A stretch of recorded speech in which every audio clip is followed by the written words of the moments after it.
I have a very good feeling tax rates are going to increase over the next few years. They have to. Our national debt is spiraling out of control, and we're going to have to come up with new revenue sources to pay off that debt. One way to do it is to start taxing retirements at a higher rate. So there are strategies in place that you can employ now to possibly avoid future tax burdens.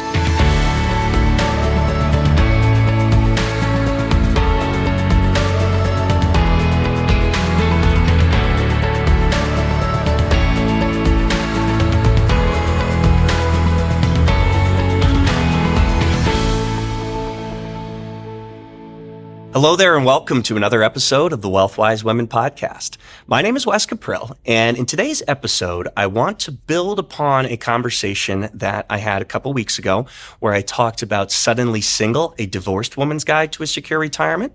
This week, I want to discuss book 2 in our Suddenly Single series, and that is A Widow's Guide to a Secure Retirement. Now, I talked a bit about the motivation behind why Money and Clarity decided to start working with women and why we started writing about the books. A lot of it is because of my grandmother, Jeanette. She found herself divorced at a very young age, had some financial concerns during that time and whatnot. But now my grandmother is also a widow. So she's seen both sides of the issue when it comes to dealing with divorce and then dealing with widowhood. And I think it's a very, very important conversation to have and a very important topic of discussion, given the fact that there are a lot of stats that point to why widowhood is such a big deal. I was shocked when I learned the average age of widowhood is only 59 years old. That is incredibly young. On top of that, it's much of the reason why 80% of men will die married, but 80% of women will die single. And because of these stats, we have to ask ourselves, do you have a plan in place that accounts for this uncertainty? Are you prepared in the event that something bad should happen? I'm by no means a doomsday prepper. I don't believe in preparing for the apocalypse or anything like that. But I do believe in being prepared for likely uncertainties that can happen in life. I mean, it's the reason why we buy home insurance. We don't want our house to burn down. Man, we are lucky we have that insurance if the house does burn down. So do you have a plan in place should your spouse suddenly pass away?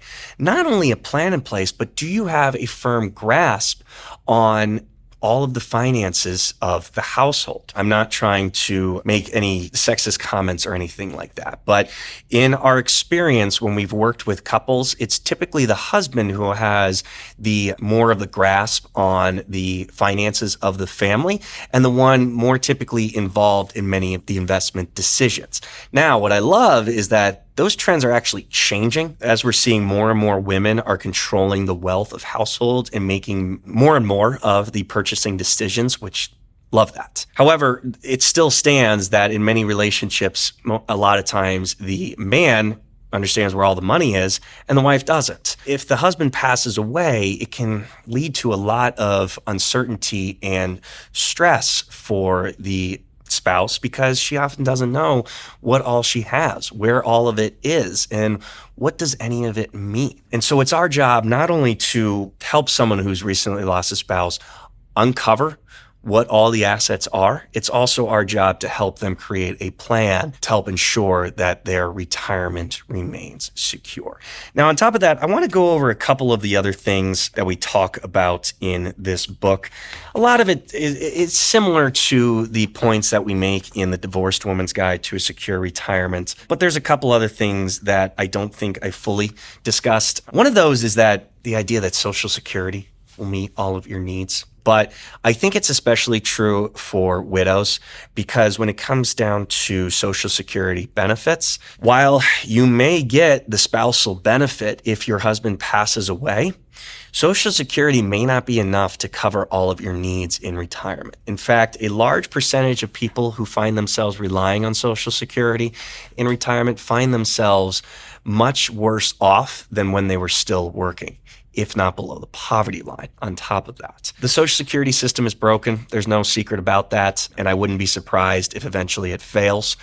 When it first started, the average life expectancy was 62, collection age was 65, and people weren't expected really to live that long to collect. And on top of that, 42 people were paying into the system for every one person collecting benefits. Now, the average life expectancy is 79, 80. Collection age is still 65. And now there's only 3 people paying in for every one person collecting benefits.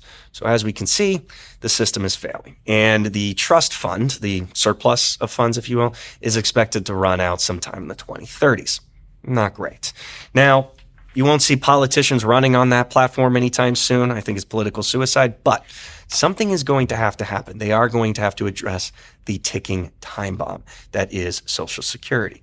So that's definitely one of the myths that we debunk in the book. It's discussing that Social Security, you cannot rely on that as your sole source of income.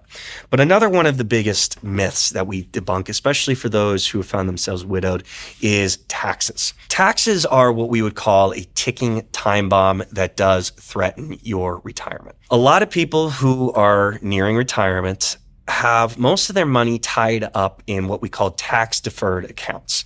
So company plans like a 401k, or for others, an IRA. So they've been putting money in pre-tax dollars, and all of that money has been growing tax-deferred. You haven't paid the tax on it.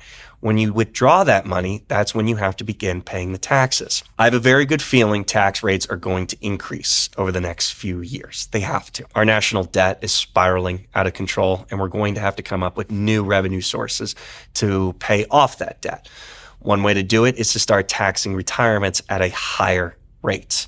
So there are strategies in place that you can employ now to possibly avoid future tax burdens. One surefire way is to do a Roth conversion now. So what we discuss in the book are various things that you can do to ensure that you aren't hit by massive tax burdens down the road. The last myth that we address, amongst the 7 that we address in the book, is the idea that you won't need any help.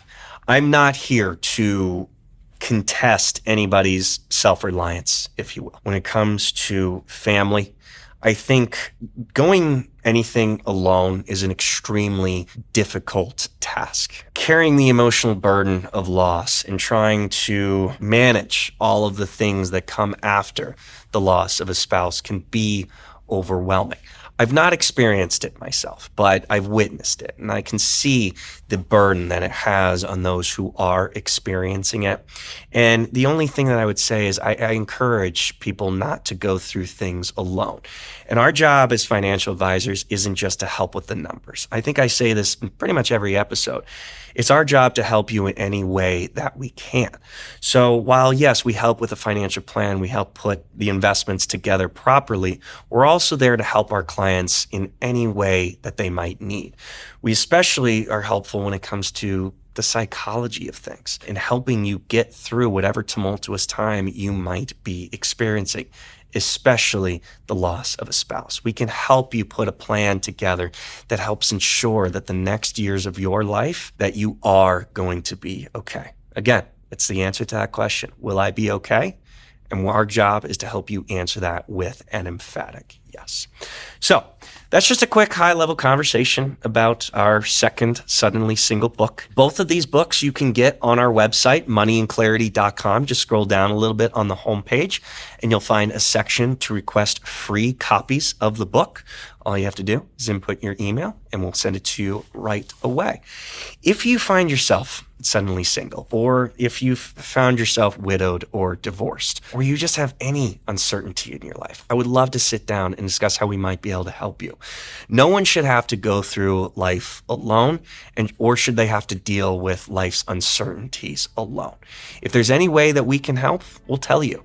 And if there's anything that we can do in terms of helping you put together a financial plan that ensures your financial security, we can show you what that looks like. Simply go to visitwithmc.com and pick a day and time that works best for you. That being said, I hope you enjoyed this episode. And then next week, I look forward to circling back to something that's a current events topic. That being said, take care.